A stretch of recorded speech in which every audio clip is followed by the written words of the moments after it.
America, Iran మధ్య నెలకొన్న ఉద్రిక్తతలను తగ్గించేందుకు జరుగుతున్న చర్చలు ఇప్పుడు కీలక దశకు చేరుకున్నాయి. కాల్పుల విరమణ గడువు ముగిసేందుకు కేవలం తక్కువ సమయం మాత్రమే ఉన్న తరుణంలో ప్రపంచ దేశాలన్నీ తీవ్ర ఉత్కంఠతో ఎదురు చూస్తున్నాయి. పాకిస్తాన్ వేదికగా జరిగిన మొదటి విడత చర్చలు ఆశించిన ఫలితాలను ఇవ్వకపోవడంతో ఇంధన మార్కెట్లు ఆందోళనలో పడ్డాయి. అయితే రెండో దఫా చర్చల ద్వారా ఏదైనా పరిష్కారం లభిస్తుందని దౌత్య వర్గాలు భావించినప్పటికీ అమెరికా మాజీ అధ్యక్షుడు డొనాల్డ్ ట్రంప్ వైఖరి ఈ ప్రయత్నాలకు గొడ్డలి పెట్టులా మారింది. దౌత్య నిబంధనలను పక్కన పెట్టి చర్చలు పూర్తి కాకముందే నేనే విజేతను అనేలా ఆయన చేస్తున్న ప్రకటనలు ఇరాన్ ఆగ్రహానికి కారణమవుతున్నాయి. ట్రంప్ తన సోషల్ మీడియా ప్లాట్ఫామ్ ద్వారా ఇరాన్ తమ షరతులకు లొంగిపోయిందని, యుద్ధం ముగిసిందని చేసిన వ్యాఖ్యలను ఇరాన్ తీవ్రంగా ఖండించింది.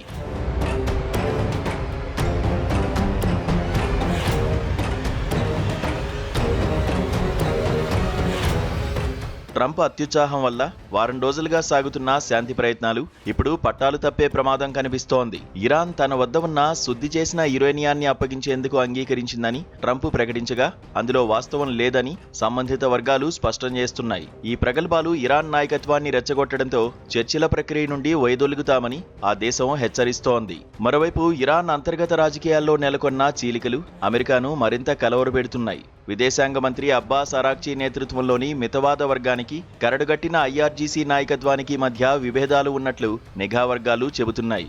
ఒకవేళ ఒప్పందం కుదిరినా దేశంపై పూర్తి పట్టున్న ఐఆర్జీసీ దాన్ని గౌరవిస్తుందా లేదా అనే సందేహాలు అగ్రరాజ్యాన్ని వెంటాడుతున్నాయి.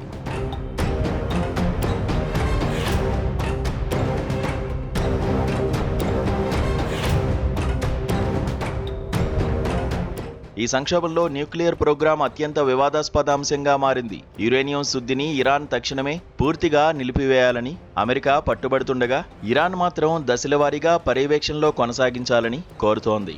ఈ ప్రతిష్టంభనను తొలగించేందుకు ఇరాన్ స్తంభింపజేసిన ఆస్తులను విడుదల చేసే ప్రతిపాదనను అమెరికా పరిశీలిస్తున్నప్పటికీ దానిపై విధిస్తున్న కఠిన షరతులు ఇరాన్కు మింగుడు పడ్డం లేదు. అమెరికా బెదిరింపులకు తాము లొంగే ప్రసక్తే లేదని, ఆత్మగౌరవంతోనే చర్చలు జరుపుతామని ఇరాన్ స్పష్టం చేస్తోంది. గడువు ముగిసేలోపు ఇరుపక్షాలు ఒక అంగీకారానికి రాకపోతే మధ్యప్రాచ్యంలో యుద్ధ మేఘాలు మరింత దట్టంగా కమ్ముకునే అవకాశం ఉంది. ప్రస్తుత పరిస్థితుల్లో దౌత్యపరమైన విజ్ఞత కంటే వ్యక్తిగత ఆధిపత్య పోరుకే ప్రాధాన్యత లభించడం ప్రపంచ శాంతికి సవాల్గా మారింది.